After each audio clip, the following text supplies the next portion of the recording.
Hey there, and welcome to the Bold Badass Business Show, where we bring you badasses from all over the globe. And you all, I am very excited today to have in the house Nancy Juetten, who I had the pleasure of meeting on the Podcasters Cruise. And I just had so much fun talking with her. And, we got to be a little snarky, which was fun too. Right, Nancy? And you all, we want to share with you today Nancy's top 10 things to do to be the podcast guest who is never booked again. How incredible is that? One thing you can count on from Nancy is she never does boring things. Like, she is the author of the Bye Bye Boring Bio workbook. She's a podcast success expert, podcast guesting success expert. And we're just thrilled to have you on the show, Nancy. Welcome. Thank you, Dr. Barnsley. It's great to be here. And I'm so glad I took the leap to be on that Podcasters Cruise, because I met so many amazing people that have turned into great collaboration partners and friends, and you're one of them. So thank you. Yeah, I loved the Podcasters Cruise. It was my second one, and I will be going next year. Are you going next year? I am thinking about it. Okay, well, I'm going to stay on you. I'm like the Chihuahua that grabs the heel of your jeans and doesn't let go. No, but I'll stay on you because you were a great addition there. And I think it's so important to have some continuity with some of the people going, so it's not always a new batch coming in and going. That's one of the nicest things, I think, is seeing some of the same people again. Anyway, well, we know that there are a lot of things not to do when you are a podcast guest. And usually folks won't tell us. They don't say, Nancy or Barnsley, I'm not inviting you back because you XYZ'd. So I'm really excited about today. But let me just ask you, first of all, Nancy, when did you decide, I really want to be the podcast guest success expert? Because I see people messing up. Well, what happened was I've been a publicist all my life, representing big name clients with names that you would know. And when the pandemic came to call in 2020, it seemed like the sidewalks were rolling up and people didn't know how to broadcast their brilliance to create a revenue rush for their products, programs, and services. And I saw a huge opportunity there because none of us could leave our houses, but we all had things that we needed to get out into the world. So I started using my publicity skills to book myself on one show right after the other. And I created a revenue rush for my own products and programs without ever leaving my house. And so then I turned it into a system that others could use wherever they are in the world so that they could have that same result. So it really was the disruption of the COVID-19 situation that caused me to dial into this particular manner of communicating. And I really love it. And I also want to say what Jack Canfield has said. He's the father of the Chicken Soup for the Soul series. And he also is the author of the Success Principles. But when he was asked, what is the new normal post-pandemic? He said, the new better is being able to podcast from wherever you are, anywhere in the world, because now he's even saying that he would much rather podcast guests than get on all kinds of planes, trains, and automobiles to be around the world, because he can still be at home to have dinner with his wife and walk his dog and enjoy his kids. So I think that there's an awful lot to be said for being able to speak up and show up and be yourself and deliver value from a computer wherever you happen to be, and to be heard and seen and celebrated and ultimately compensated. I think that's super exciting and also super empowering. I love the way you put it. Yes. And it happened during COVID.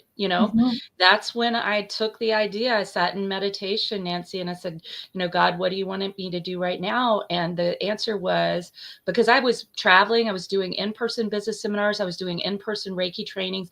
And the answer was, do the mastermind you've been thinking about for 10 years. So we all got to slow down. We got to recalibrate, and we got to begin to use this incredible technology. So I absolutely love what you're saying. And, podcasting, I think, is one of the best ways to just deepen our relationships. The way I see it is you and I are having a one-on-one, and we're letting those of you on here listen in. How cool is that? We're going to That's, I tell you think, the some best part. secrets. If you like to talk and you like to type and you like to create relationships with influential people worldwide, that is the beauty of podcast guesting, because all of us are looking for our ideal clients to be attracted to working with us or to be repelled away from us. And if they see us in conversation with genuine interest with a host, or the host with the guest, the people who are watching or listening are going to say, well, gee, she seems like the kind of person I'd like to help solve this particular problem that I have. I think I'm going to lasso a call with her. And so I think that the more real we can be in our conversations while also delivering that value is always going to work to our advantage. I love that. So I have the feeling that that's going to take us in, and we've done this like David Letterman. So you're going to start with, we're going to work our way up to the worst one, right? Yeah, well, they're all, some of these are equally as abhorrent, unfortunate as the other. Oh, that's a better word. You said unfortunate. I said abhorrent. We can be abhorrent here. We can be like, this is so bad. I love what you're saying too about, we've got to be comfortable as business owners, Nancy. We got to be comfortable being real, letting in the right people, and repulsing the people and repelling them, maybe not repulse, but repelling the people that we're not going to love working with, and they're not going to enjoy us either. So we got to just be at peace with that. Amen, you're not for sister. everybody, and I'm not either. Right. Hallelujah. Can you imagine? What if we all were? I mean, how would you even date, for example, in that kind of situation? What, if everybody liked everybody, this would be so confusing. It would be so chaotic. Well, so tell us, what is the number 10 thing that you should not do as a guest if you ever want to be booked again? Well, I would say show up late. Yes. Show up late. Yes. If you've been invited to record at 2:00 and you show up at 2:15, oh, that's totally fine. The host doesn't matter. The host time doesn't have value. The host doesn't mind rescheduling. The host doesn't have other more important things to do. Don't blame traffic or a surprise call while logging in late.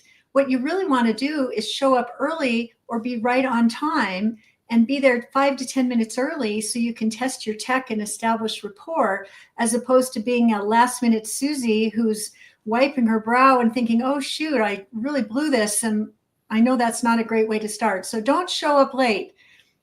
I love it, Nancy. And I'm going to say also, can you believe I was stood up by 2 people in these 100 episodes? Okay, so one, and they will never be, ever be invited back.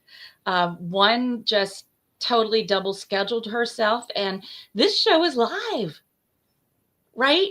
So I have learned to have something pre-recorded. I learned this the hard way, to have something pre-recorded in the event that someone just blows it off. But it is terrible. You know what? The people who did that, oh my lands, I can never say anything good about them anymore. I cannot. Well, it's often said that how we do anything is how you do everything. And so if people are late for the show, late for the appointment, inconsiderate and disrespectful of your time, that's a very powerful message that they're demonstrating to you. And you either get the message or you wait for a 2x4 to hit you over the head with it. But don't be late. And if you are late or some terrible thing happened that was totally beyond your control, be a human being and call the person that you stood up and say, this has a cataclysmic thing happened and I was not able to be live on the call, and I'm begging your forgiveness. And if you would see fit to have me back, I promise I will clear the decks and be early and be awesome. But if you see fit not to, I just wanted you to know what happened, because life got in the way, and I do respect you and your time, and I apologize. Yes, exactly. Be the person who has the guts to just say, I apologize. I apologize. I wrote the time down wrong, or I apologize. I ran out of gas, whatever. But just be that person who apologizes. Yes, absolutely. And you know what? The worst thing, Nancy, is one of these people, I never heard anything back. And they were introduced to me by someone else. And when I have the right moment, I'm going to let that person know because their reputation's on the line. They Right. introduced me to this guest who didn't show. Well, and Oh, here's one other little thing I would say is I'm in Arizona, and Arizona never has a time change. We're all at the same time all the time. But when there's daylight savings time or whatever it is, make it a habit to check in with all the appointments that you have for the week that the time changed and say, the time changed this week, and I just want to make sure that I'm right on time. Does this jive with your schedule? Because then at least you're being proactive as opposed to being the person at the last minute that said, oh, I was expecting to talk to you an hour from now. And, that never works. So don't show up late. absolutely. Absolutely. Don't show up late. And even worse if it's a live show. Oh Oh, my gosh, for sure can you not. imagine? Right. So as the speaker, you're sitting there, or as the host, you're sitting there thinking, oh my gosh, where is this person? Well, I agree with you. So don't show up late. All right. Well, what's the next one? Let's hear what we got. The next one is to forget to research the podcast before you show up for the show. Why would you bother learning about the show? Aren't all podcasts the same? If, Oh, I love it. I love it. if you Aren't join they a all show the same? about, Don't they have the same audience? yeah, they're all the same. They're all the same. I'm being sarcastic. So if you join a show about empowering small business owners and then you talk about how only giant corporations deserve attention, or worse, you get the host's name wrong mid-interview, you have really blown it. So instead, spend 10 minutes listening to the previous episode and reading about the audience and tailor your message accordingly so that you're right on the money. 10 minutes is all it takes to get the vibe of any person's podcast. And you can also read the reviews to see what other people are saying if you want to jumpstart the process faster. But don't just show up and hope for the best, because that rarely works out. Oh, yeah. That's, yeah. And you know what? It's very rare. Actually, Nancy, I'm trying to remember if I've put anybody on my show that I didn't meet ahead of time, and I have not. I actually don't require an application. I don't want to have a ton of people applying for the podcast because I'm very selective and I meet plenty of interesting people all the time. But I want to have that talk with someone because I want them to understand who the audience is, that we have business owners and aspiring business owners. And so if somebody doesn't make connections to what you need to do in business for success, it doesn't make any sense to have them on here. Right. This is something that happens a lot. Sometimes there are people that have written books, they're authors, and they just want to be on a podcast tour where they're talking about their book, one interview right after the other. And sometimes when they approach the host, they'll say, I've got a brand new book and I want to be on as many podcasts as I can. Will you allow me to be a guest on your show to talk about my book and encourage your listeners to buy it? This is such a self-serving way to show up for a host. What the host wants to know is, why is your book relevant to their audience, and why would that host be interested in talking about that subject matter? We have to get out of our own way and see what's in it for the host and the audience that he or she has worked so painstakingly to create. Don't make it all about you. That's a huge one. That is a huge one. And that is one of the reasons that I meet people actually ahead of time, Nancy, because I'm not going to put on somebody who's trying to sell something. That's not the point of this podcast. The point of this podcast is promoting great people like you doing incredible work in the world and serving, because we're all serving here. None of us are paid to do this. We're all serving because we want to share a message. And that is so true. I've had people who have come on and it was very clear that they saw this as an opportunity to really hawk their book, Well, and how does it feel when you ask a really specific, terrific question of an author, and the author says, well, I have several chapters in my book dedicated to that those answers. And if you buy it now for $29.99, I'll be happy to dispel all that wisdom for you. But while we're here, I'm not going to give you any value, because why would I do that when you could spend $29.99 on my book? Here again, I'm being sarcastic, but you get the point, which is, yeah, I'm hawking books today. Aren't you excited I'm on the show? No, you are not. Right. Thank God I've never had anybody do that. Thank God. I would shut them right up, Nancy. You know me. I'd be like, no, we're not selling today. We're sharing. And the funny thing is, what happens, Dr. Barnsley, is if somebody is behaving in that manner and they're running away with your show, I'm guessing that you're not going to allow it. But the ultimate power that most hosts have is that they can continue the interview or cut it short. But when the interview is ready to share with their audience, they can just use the power of their delete key and say, that show is never seeing air and I'm just letting it go. And sometimes the person who was hawking their book says, why didn't that show ever air? And you can tell them, you were hawking your book even though I told you not to, and you kept doing it. And so we decided not to air the show. And I hope that lets you know that that's not a good way to show up on a podcast. And like I said, I'm thrilled I haven't had to do anything like that. But, it's so true, Nancy, that there are certain episodes that just really stand out and there are others that don't. And it's that outward focus, like someone really bringing their message and bringing it with a focus on the audience, that makes an interview so much better. So those of you listening, we want you to be engaged with this. We want you to feel like you identify with what we're saying. We want you to learn from it. We want you to share and spread the word, and it's a collaborative process. It's not me selling you something or Nancy selling you something. Yeah, I love that. So far we've got Don't Be Late. We've got what else? What are the others? Just to recap.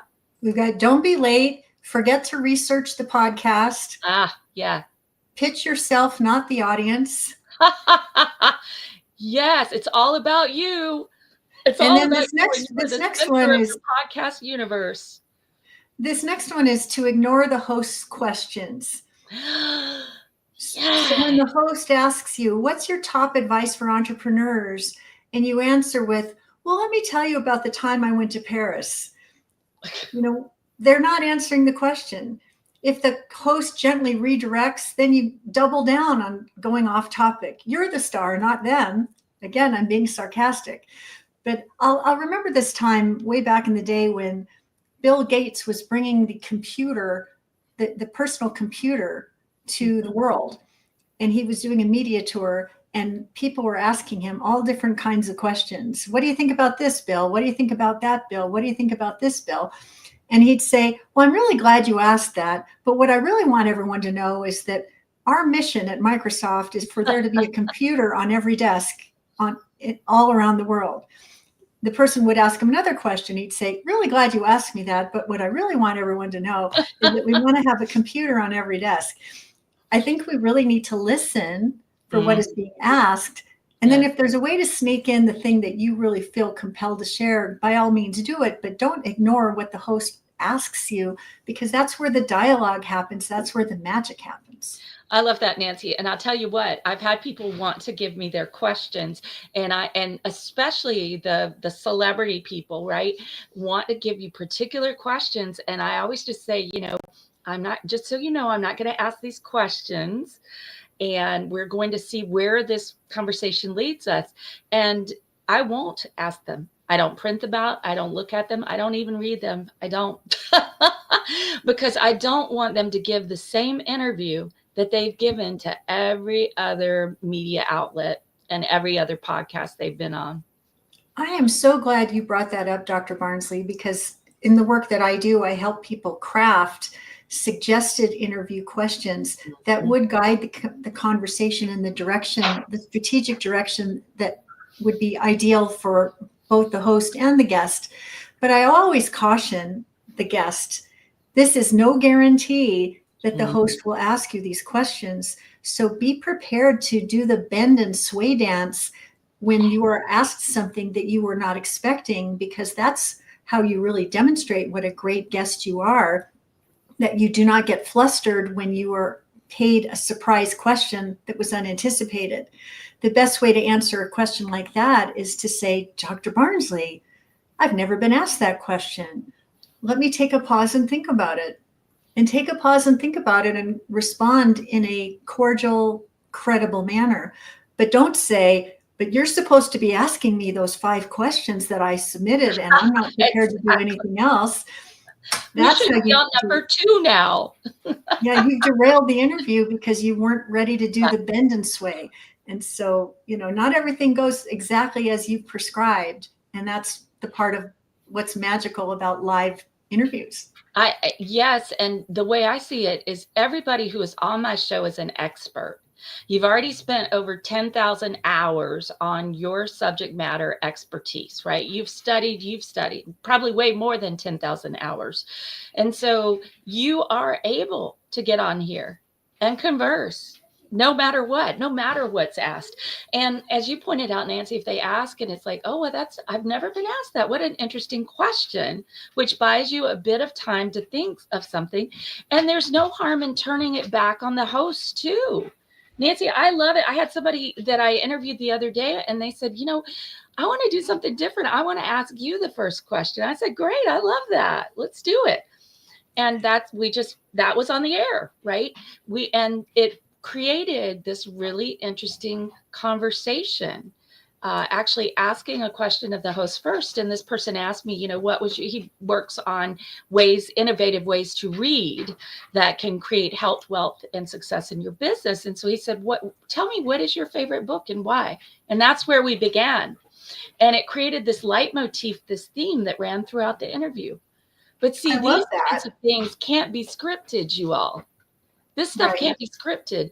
And if you get on a show and it's so obvious that you're just like, you've written this talk and you're giving your talk, how freaking boring that is. I'm so glad you brought that up, Dr. Barnsley, because it often happens that speakers in particular, they'll work very hard to create signature talks that they are paid to deliver, or they do speak to sell in a conference room, or these kinds of things. And they'll say, well, these are the talks that I like to give when I'm on podcasts. And I like to point out to them that this is not a talk that you're giving on a podcast. This is a conversation and a dialogue you're engaging in with an influential person who wants to have a conversation. This is not your opportunity to hijack the show to deliver a keynote address or a TED talk or a signature talk. So wash that right out of your hair before you step up to the mic.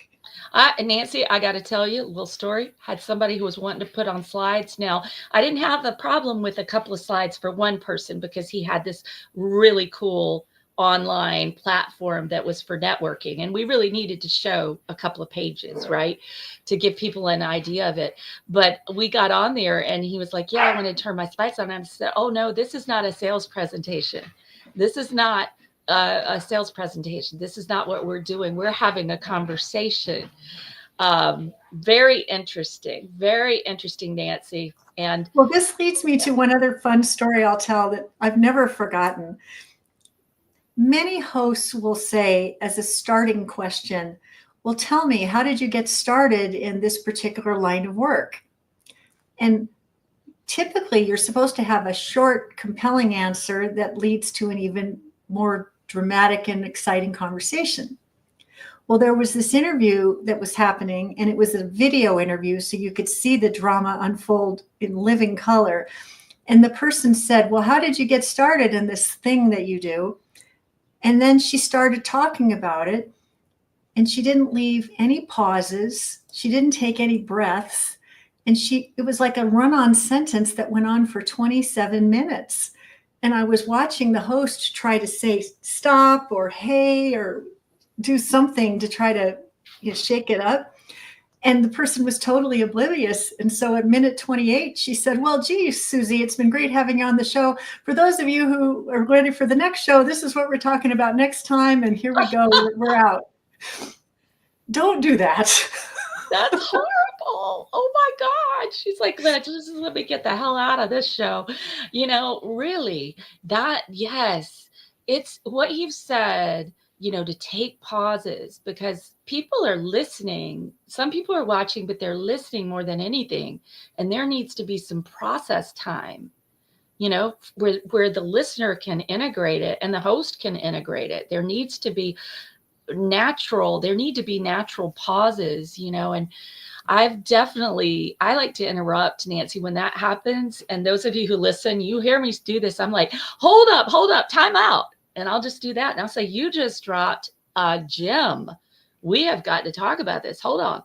And I'll stop. I'll actually interrupt that way, because they made an incredible point. But once you make an incredible point, let it rest, let it sit, let it land. Amen. That's beautiful. All right. Well, tell us, this is great. We're on a roll. Tell us, what else do we make sure we do when we don't want to ever be invited back again? Well, here's one. Overload your conversation with jargon that most people won't understand. You want to sprinkle in phrases like synergistic alignment of KPIs or holistic paradigm shifts that leave them scratching their heads and wondering, what the heck are we talking about? Describe a value ladder optimization process without explaining what it means.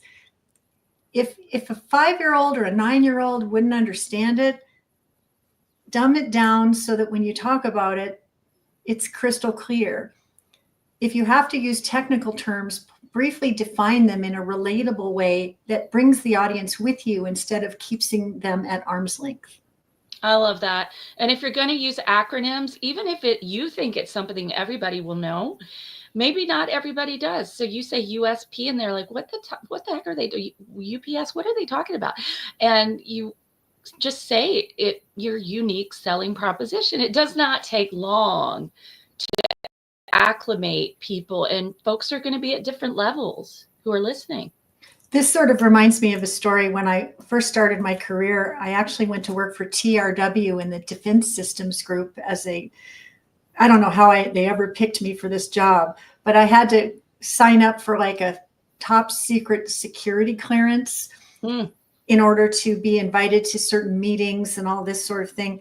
And I'd go into these meetings and people would be talking in acronyms, like they were talking Greek to me. And I'm going, I don't have my clearance yet. I have no idea what you're talking about. Like Pig Latin. So what's another thing to do to make sure you're never booked again? That's to hawk your products aggressively. Every sentence starts with not just sharing your expertise, but saying things like, you'll find all this in my course. Let me tell you why you need to buy it today. And repeat that like every 5 seconds so that people know that you're selling your stuff. This is not what you want to do if you want to get invited back. Better that you should subtly weave in mentions of your offers into stories or advice, but let the host lead the promotion. Weave in your case studies. That seeds a desire in someone to learn about it, right? Just weave them in, but don't let them be these overt sales pieces. That's great, Nancy, because, just let them be interesting stories. Like, let me tell you about so-and-so, who when she began my mastermind, May Make It Happen Mastermind, was making nothing, $0. And now she has regular 5-figure months, and that's what I love to help people achieve. Because when we achieve that, we feel great. And we're getting our word out, our message out. So, you don't feel sold when you hear a little story like that. You find it interesting because we actually learn through stories. Absolutely. Yeah. Well, here's another mistake that people make. They turn the episode, they're overly negative. And by that, I mean, they turn the episode into a therapy session where they rant about how hard life is, how terrible their competitors are, or how annoying podcast guesting is, or whatever negative vibe they want to communicate. They could say things like, I almost didn't come on this show because I'm so sick of podcasts.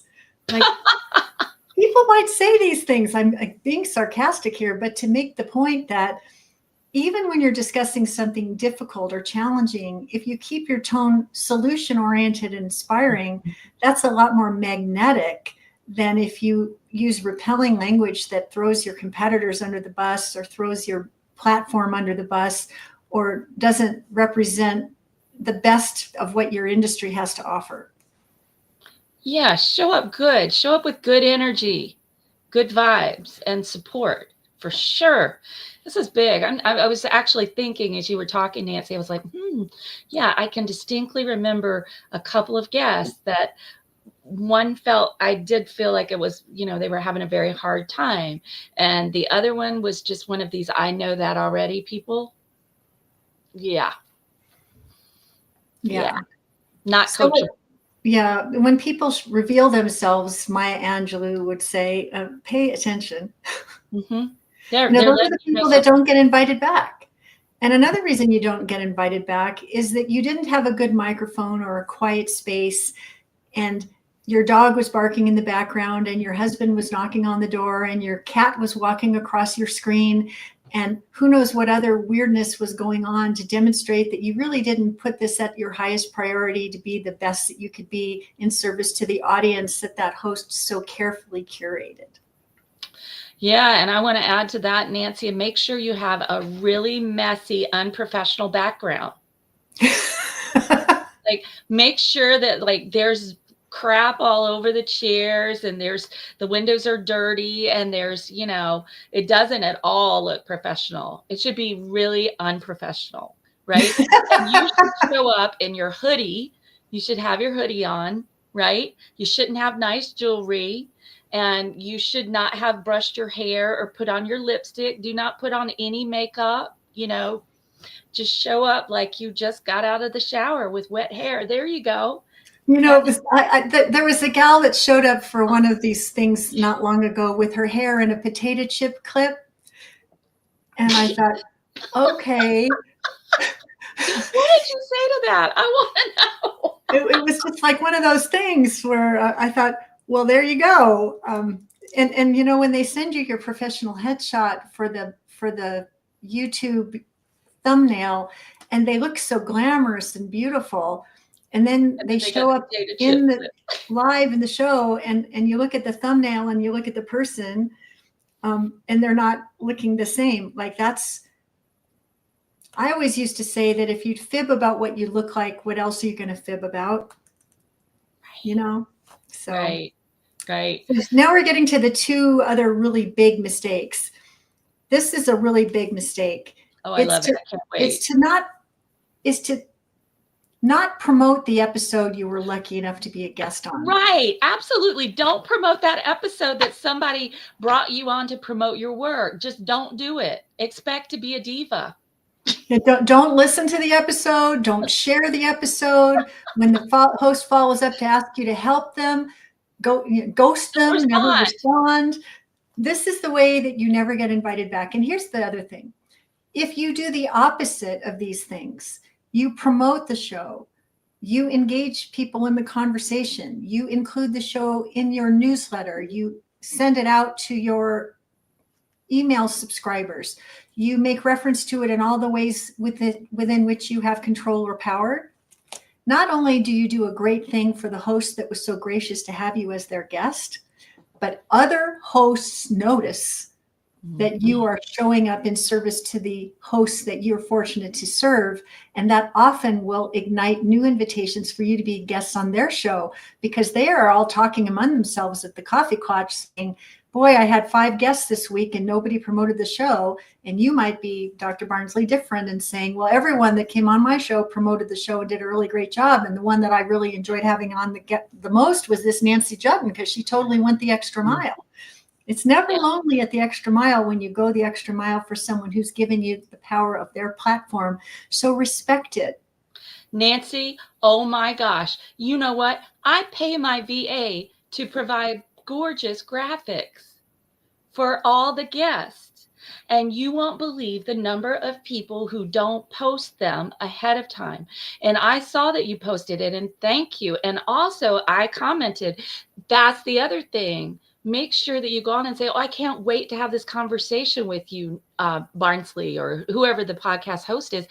And be the person who's big enough to say thank you afterwards. Do you know what? I thank people for being on I'll put the thing up and I'll be like, thank you so much for that incredibly interesting conversation. Be the person who thanks people. I've had people on who had that diva syndrome, Nancy. They will never be invited back, ever. Well, yes. And so you kind of, you stole what you say about thank you. If you never follow up or say thank you, well, there you have it. It's a free interview. Why would you bother sending a thank you note? Vanish into thin air after the recording, never to be heard from again. Gee, that's a really nice way to behave. Yeah, that's great manners. Do that. I think if you could just send your host a simple email or a note expressing gratitude, it goes such a long way. Remember, we're building relationships with hosts. And when you build a relationship with a host, what can happen then? You could be such a great guest that the host invites you back. You could be such a great guest that the host refers you to 2 influential hosts that she's friends with. You could be such a great guest that the host finds out about what you do and how you do it and decides to do business with you or to joint venture with you, or that the guest decides to do business with the host. These are influential people that have invited you onto their platform. Mm-hmm. Be present to the magnificent opportunities that can unfold for everyone if you just show up to be the human being that you most want to attract. Say please, say thank you. And also, I love this one. When I'm done with an interview and I'm in the green room and we're patting each other on the back, I'll say to the host, just curious, are there specific people in the world that you would like to meet? Because maybe I know them and can make an introduction so that you can have them as a guest on your show and I can help you book them because I have that relationship. Would that be of value? Or I have 3 people in my mastermind that I have great experience with that I think could add value to the show. Would you like me to make an introduction? What can you do to go the extra mile instead of show up and coming up short? That's powerful, Nancy. That is. Jay said earlier, Jay Fairbrother is here. Hey, nice to see you, Jay. He said, hey, now there's some badassery right there about being courteous and, thanking people and commenting and promoting and all of that. And this too, be a resource. Here's something else. Since you brought up Jay Fairbrother, I love Jay Fairbrother, the mastermind guy. But it was yesterday that it came up in a Facebook memory that I hosted him as a guest on my show a year ago about how you can create a 6-figure business with a small list by leading a mastermind. That was what we were talking about. And it was such a good interview that had such great viewership that I decided to reshare it exactly 1 year later and tag him and make mention that it was one of my favorite episodes. And when he saw that, he said, gosh, I can't believe that it was a year ago. I'm going to share this out too. So if there are particular episodes that were really hot and sassy and full of great value, don't ever forget about the power of a rerun, because our work deserves a much wider audience. And sometimes the first time that the show airs, it reaches a really wonderful jewel box of amazing people. But 6 months later, a year later, you can reshare it. And there's a whole universe of people that never got to hear it or see it that will consider it a blessing that you're bringing it back to them. Which brings me to a cute little story about Ted Lasso. Have you heard this show on Apple TV? Have you heard about it? I haven't. Oh my gosh. Everybody was talking about Ted Lasso about 4 years ago. It's this award-winning show on Apple TV, and it's all about optimism and accomplishing great things. It's about a soccer team. It's highly recommended. Well, I never got on the bus. And so 4 years later, my husband and I are looking around on television for the next series we want to binge on, and we land on Ted Lasso. And it was just as awesome 4 years later in rerun as it likely was when the early adopters got to see it. So for hosts and guests alike, don't be afraid to repurpose all of your podcast episodes or YouTube channel contributions, because there are other people that need to hear the message. And there's nothing but good that's going to come from it if it was a good message to share in the first place. And you know what, Nancy? There is no excuse, because guess what? The software, the StreamYard that I use, do you know what they've added? AI Reels. Oh, yes. Hello. And it takes about, after the episode's over, it takes about 30 minutes. So now I'm starting to go through and curate the reels, because some are good, but usually with the show, there's like 5 that are good, and there's maybe 6 or 7 that are like that, thumbs down. But 5 is great. And then to share them with the people on the show, be that giver, be the person who goes the extra mile. And what you say about reruns is so important, Nancy. You know what? My VIP sponsors, we do a rerun series called the Best of the Bold Badass Show, and they get to be included in that. And also, we're working on a giveaway, and the paying VIP sponsors will be the ones who are highlighted in all the swipe copy that goes out through everybody's emails. So there are ways that you can, just as a host, keep giving, but you could do this too as a guest. You could make some reels and send them to the host, and Well, since you brought that up, I'm a frequent guest on summits. And it's always such an honor to be invited to be participating on a summit. But yes. One of my little ninja strategies, which I'm more than happy to share here, is I will say to the host, that was a fabulous interview. Would you consider allowing me access to the MP4 video file so that my team can capture the best 5 snippets that we could share on social media and drive people back to your registration page? And every time I've asked, I've been granted access. Every time I've done this, I've helped bring even more attention to the summit, more opt-ins at my referral. And the host really appreciates it, but it reflects well on both of us, because we're both sharing great value in service to each other's success. Yes. And that's the experience that viewers have. These are 2 speakers that are really going the extra mile to deliver value for us. I wonder what else they have under the tent, and I wonder where they might go to get it. It all leads to good outcomes. So be generous. And it's not a funeral tent, y'all. It's not a funeral tent. We're talking like a circus tent. Like, there's a lot of great acts under there, a lot of great things. This is so true, Nancy. You know what? When people know us as a giver and not predominantly a taker, we become unforgettable in a good way. In a good way. Amen. Amen to that. We're talking about the things to do to be unforgettable in a bad way during this presentation, this episode, but it's so true. And there's so many people out there who are not coming across as givers and not doing those extra things that you're doing, and that I'm doing, frankly, with my show before and after, right? How many podcasts have you been on, Nancy, that you didn't get any graphics ahead of time? There was nothing, like no promotion. Well, there have been a few. And so I would just say, make a decision to be world-class in everything that you do. Oh, I love that. Let's pause. Let's say that again. Say it again, Nancy. Just say it. That's beautiful. Make a decision to be world-class in everything that you do. People will notice. Over time, the pattern is undeniable, and wonderful things come your way because you show up to be that in every reference. If you show up to be less than that, or just enough to get by kind of thing, that communicates a lot about perhaps the way you do everything else. So be world-class.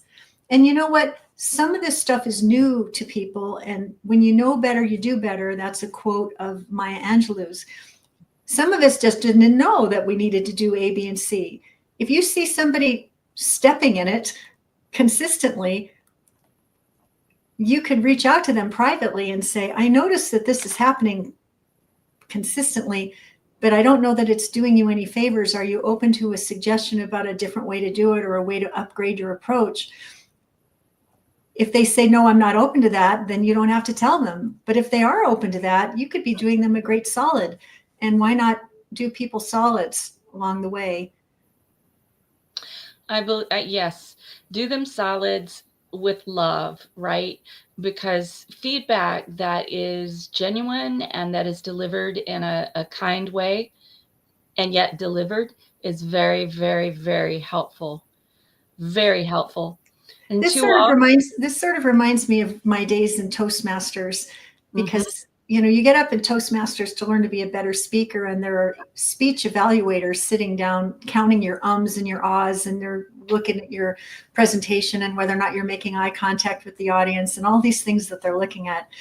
But they called the feedback thing the sandwich technique.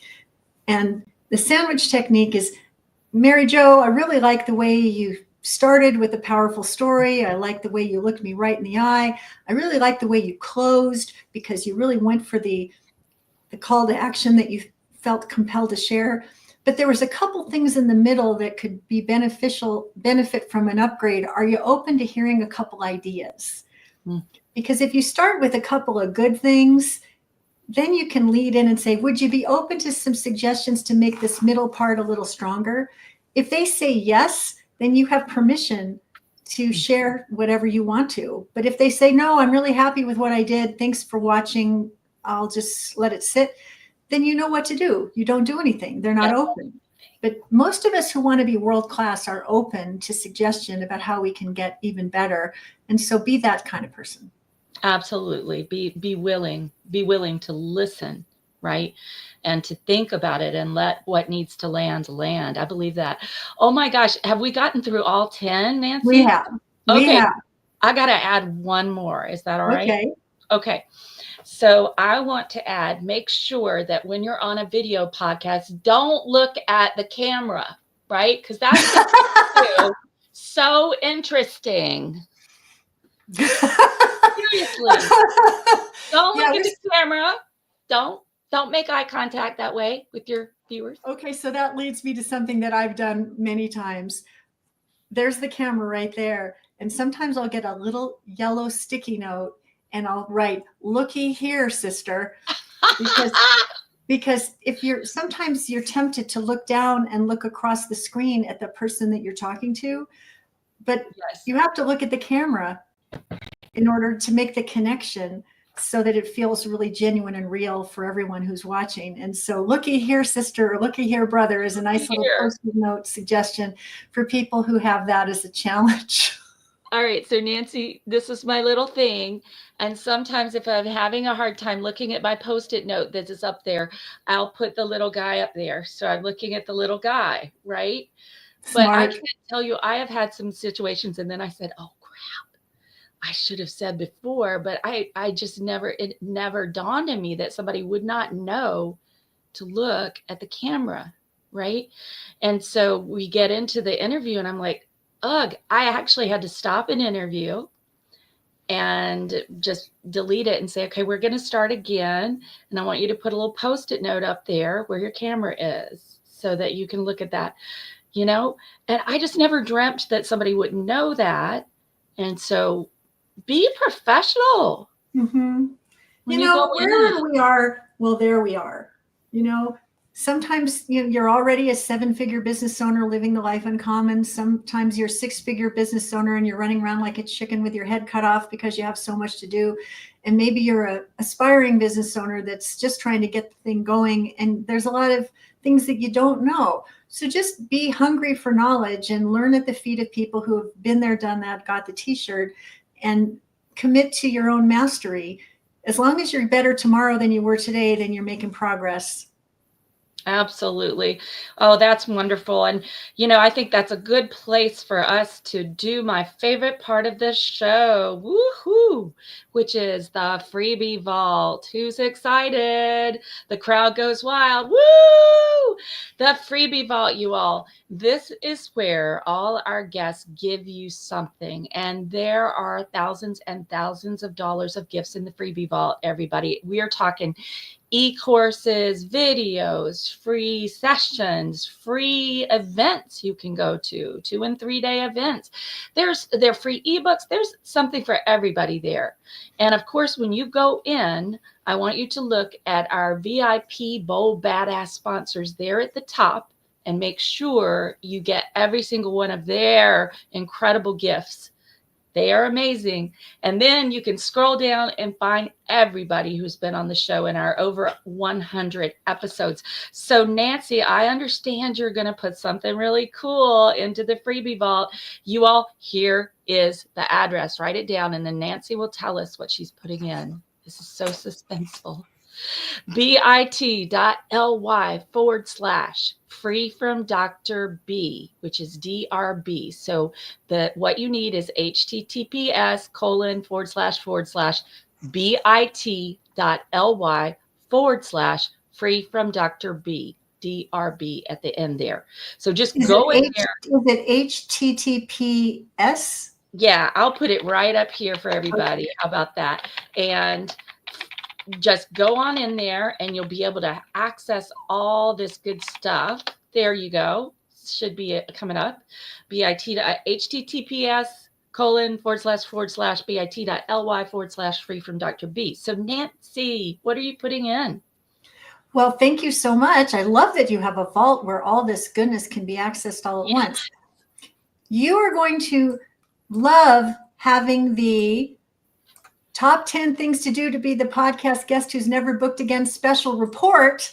Woohoo! That will recap all these juicy, sarcastic suggestions that we've made to hopefully open your eyes to a whole new way of being. And oh, by the way, there is a thank you page that you will land on that will take you to the opportunity to enjoy a juicy webinar that makes the case that if you podcast guest on the right shows just twice a month as a consistent, steady diet, you can reel in those big fish clients that you want without them having to wade through your funnel, your webinar, or your masterclass. So I hope that you will run and not walk to download that, to remind yourself, have a little sense of humor as you try to get mastery around this. Be the opposite of what the report is demonstrating. And then I hope to see you on a podcast one day very soon, because you are the guest that top hosts can't wait to book and repeat book again and again. Amen. Oh, I love that. I love that. I'm definitely going to get a copy of this, and I think it will be excellent reading from our episode. So, wow, you all, I'm actually thinking, Nancy, now that it would be really hilarious to do an episode that is like the worst podcast interview ever. And I'll just do an episode that's kind of like Saturday Night Live, where it's just monotone and horrible and the questions are bad and the information is vague. How fun would that be? The worst. You look at the world in a very fresh, sassy way. And I really appreciate that about you, because, sometimes if you take a super straightforward approach, you communicate, but do you get remembered? And I think when we were on the Podcasters Cruise, when we were brainstorming what we were going to talk about, you said, no, I don't want to talk about it like that. No, I don't want to talk about it like that. It's like, oh, well, let's really get sassy here. And I'm really glad you pushed me in this direction, because I think it's fun. I think it's memorable. And I do think that there's a transformation that can happen for people. Like, oh, gosh, I wish I would have had a V8. I didn't even realize I was doing some of those things. But now that I know better, I'll do better. And when we have humor, we can take in feedback that's hard, right? We can get the humor of it. Like when I'm looking around, we can get the humor of being that guest that doesn't look at the camera, and we can get it, and we can laugh because it's that quintessential banana peel moment. And then we can do better. We can be world class if we choose to. And that's something I'm taking from this episode too, Nancy. I do think you are a classy broad. I think you're a classy business owner. I just had to say classy broad. That was just fun. But you are a classy business owner and a class act. And I think that there is nothing that can replace being world class, because when you're world class, you're going to show up every time 100%. And, why show up if we're not going to be at 100%? For real. Why? Yeah. Why? I will never regret my behavior on this planet, because it's never wrong to be generous. It's never wrong to go the extra mile. It's never wrong to be kind. It's never wrong to be a really lovely human being who does the right thing consistently as a steady diet. And if that's the way I'm remembered and I'm hit by a truck tomorrow, I feel that my legacy will be alive long after I'm gone. And, I had a situation where I had a health issue in 2022 where I had to confront all of that kind of stuff. And when I was fortunate to come out of it, I just decided to do my whole life and business differently. And I am unapologetically me in living color, being the example that I would set for my child, my mentees, or whoever it is that's a part of my world. So I thank love you for that. having me as a guest on your show. I'm so grateful. I'm glad we met on the Podcasters Cruise, and I know we had some fun. we And you did. know what? I love that you shared your wake up call, because I think, all of us here listening can identify with that there's some moment in your life when you had a wake up call, and mine came with almost dying right before I was 40 years old, and an anaphylactic reaction, Nancy, and just I laid there in that bed, in that hospital bed for a week, and all I could think of was not what's my to-do list. All I could think of was I want to have one more conversation with so and so. And I was calling friends and just talking with them, calling people I cared about and talking with them. And it did, when I made it through that, I said, God, I'm yours, which I knew already, but I'm yours, and use me, use me. And we each have a different essence. Your essence, Nancy, is different from mine. Mine is different from Jay's, who was on earlier. And but our essence is irreplaceable. And so those of you who are listening on here, I think today we'll end with, your badassery is about being who you were put here to be on the planet. As you say, Nancy, unapologetically. That is badassery right there. So, Nancy, you've been an awesome guest. What an amazing episode. Those of you listening, remember, we will be back here next Friday. Oh my gosh, we have another incredible guest. We've got Braden Ricketts of Amplify You, who's also a podcasting expert. Oh, it's going to be the perfect follow-up for this. So make sure you tune in next Friday at 4:30 p.m. Eastern, 1:30 p.m. Pacific. And in the meantime, though you may not feel like a badass right now, maybe you've had a day or a week or a difficult person in your life, but you are a badass, or you wouldn't be tuning in with us today. Thank you again, Nancy, and everybody, go be you. Bold, beautiful you. And I'll see you next week. You're brilliant. Thank you so much. Thank you, Nancy.